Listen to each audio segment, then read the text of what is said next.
एक बार की बात है, पहाड़ी के नीचे बसे एक छोटे से गांव में मुकेश नाम का लड़का रहता था।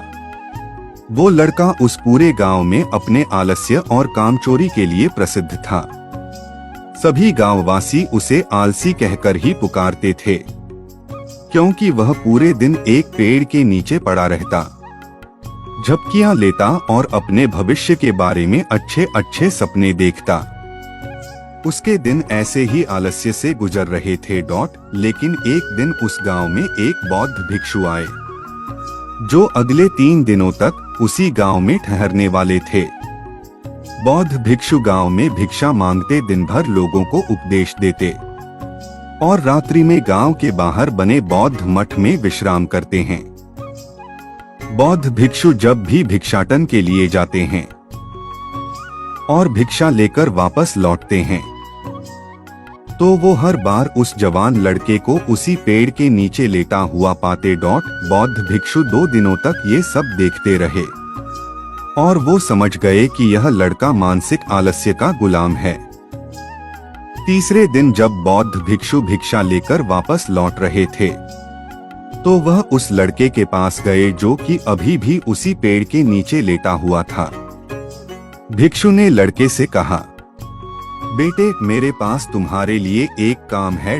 मैं चाहता हूँ कि तुम उस पहाड़ी की चोटी तक जाओ और वहाँ से मेरे लिए एक पंख लेकर आओ। लड़के ने लेटे लेटे ही अपना सिर पहाड़ी की तरफ घुमाया और उसकी सबसे ऊंची चोटी तक अपनी नजर दौड़ाई। उसके बाद उसने बौद्ध भिक्षु की तरफ देखा और कहा, यह संभव है, मैं उस पहाड़ी के शिखर तक नहीं जा सकता, मैं बहुत आलसी हूँ। बौद्ध भिक्षु ने मुस्कुराते हुए कहा, अरे लेकिन मुझे जिस पंख की तलाश है वो इस पहाड़ी के शिखर पर भी नहीं मिलेगा। वो तो इस पहाड़ी के दूसरी तरफ एक गुफा के अंदर मिलेगा, जिसके लिए इस पहाड़ी के शिखर तक चढ़कर दूसरी तरफ नीचे उतरना होगा। लेकिन वह कोई साधारण पंख नहीं है। ऐसा पंख तुमने आज तक नहीं देखा होगा। वो एक बहुत ही दुर्लभ लेकिन सुंदर पंख है, जो अपनी रोशनी बिखेरता है। भिक्षु की इन बातों से उस लड़के के अंदर उत्सुकता जागी। उसने आज से पहले ऐसे किसी पंख के बारे में कभी नहीं सुना था और ऐसे रोमांचक सफर के बारे में सोचकर वो अंदर से उत्साहित उठा। इसीलिए उसने भिक्षु की चुनौती को स्वीकार करने का निश्चय किया और वो पहाड़ी की तरफ चल पड़ा। लेकिन चढ़ाई बहुत लंबी और कठिन थी। जल्द ही लड़के का शरीर थकने लगा, सांस फूलने लगी और शरीर से काफी पसीना बहने लगा। लेकिन फिर भी उसने चलना जारी रखा। वो जैसे जैसे ऊपर और ऊपर चढ़ता गया, उसे प्रसन्नता और उत्साह की अनुभूति होने लगी, जिसे उसने आज से पहले कभी महसूस नहीं किया था। अंततः जब वो कड़ी मेहनत और लंबे प्रयास के बाद पहाड़ी के शिखर पर पहुंचा, तो वह पूरी तरह से थक चुका था, लेकिन वह बहुत खुश था। उसे अंदर से आत्मसंतुष्टि का एहसास हो रहा था। उसके चेहरे पर योद्धाओं जैसी मुस्कान थी, जैसे उसने कोई युद्ध जीत लिया हो। उसने पहाड़ी के शिखर से नीचे देखा। उसके सामने एक बहुत ही मनमोहक दृश्य था। उसने अपने अंदर एक उपलब्धि की भावना महसूस की जो उसने आज से पहले कभी नहीं की थी। लेकिन असली चुनौती आगे थी। लड़के को पहाड़ के दूसरी ओर उतरना था और उस गुफा को ढूंढना था, जहां पंख के मिलने की बात कही गई थी। नीचे उतरना और भी ज्यादा मुश्किल और खतरनाक था, क्योंकि ढलान ज्यादा खड़ी थी और चढ़ाई के समय लड़का कई बार लड़खड़ाया और गिरा भी था, तो वह डर भी उसके अंदर था। लेकिन भिक्षु को पंख लाकर देने के वादे की वजह से वह लगातार आगे बढ़ता रहा।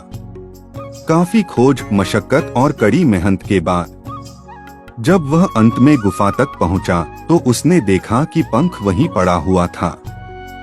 जो गुफा के प्रवेश द्वार से छनकर आ रही रोशनी में चमक रहा था। उसने पंख उठाया। लेकिन उसकी सुंदरता को देखकर अचंभित रह गया। वह काफी देर तक पंखों को ही घूरता रहा, लेकिन फिर अचानक उसे याद आया कि अभी तो उसे वापस भी जाना है। उसने खुद की तरफ देखा। वह पूरी तरह से थक चुका था। वह चिंतित हो गया कि वह पहाड़ पर कैसे चढ़ेगा और भिक्षु तक पंख कैसे पहुंचाएगा। एक पल के लिए उसने हार मानने के बारे में सोचा। लेकिन फिर उसे वह उपलब्धि और गर्व की भावना याद आ गई जो उसने पहाड़ी के शिखर पर पहुंचने पर महसूस की थी। उसे एहसास हुआ कि उसके अंदर इस सफर को दोबारा पूरा करने की ताकत और दृढ़ संकल्प है। वह दोबारा पहाड़ी पर चढ़ने लगा। उसकी मांसपेशियों में दर्द हो रहा था, पैर कांप रहे थे, फेफड़े फटे जा रही थी। वह कई बार लड़खड़ाकर गिर भी पड़ा। लेकिन उसने हार नहीं मानी। वह खुद को आगे बढ़ाने के लिए लगातार प्रेरित करता जा रहा था। अथक प्रयास और घंटों की कड़ी मेहनत के बाद अंततः जब वह बौद्ध भिक्षु के पास पहुंचा और उनके हाथों में वह पंख रखा तो उसकी खुशी का ठिकाना न रहा।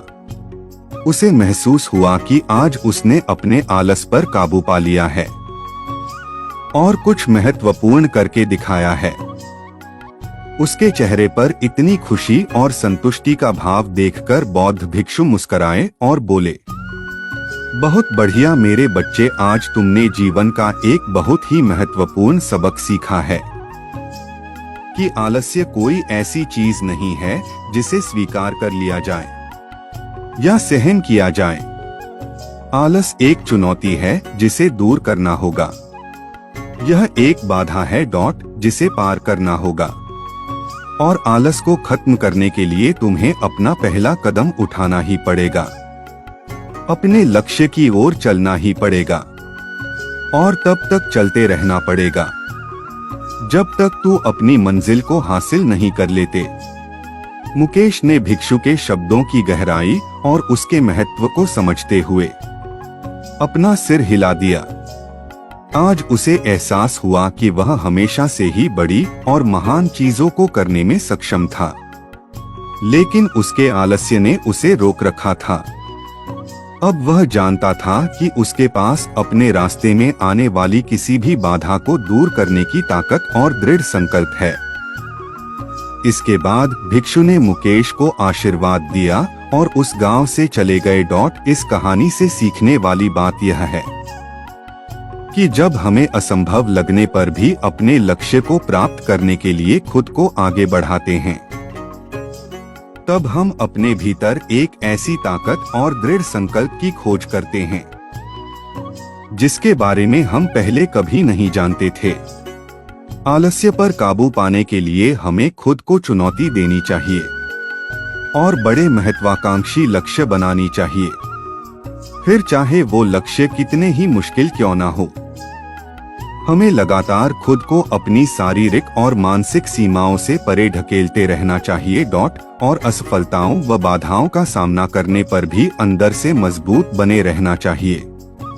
हमें अपने लिए एक नियम बनाकर और उस पर टिके रहकर अपने साथियों, कैसी लगी कहानी आपको? अपनी राय कमेंट बॉक्स में दें। फिर मिलते हैं अगले वीडियो में। जय हिंद।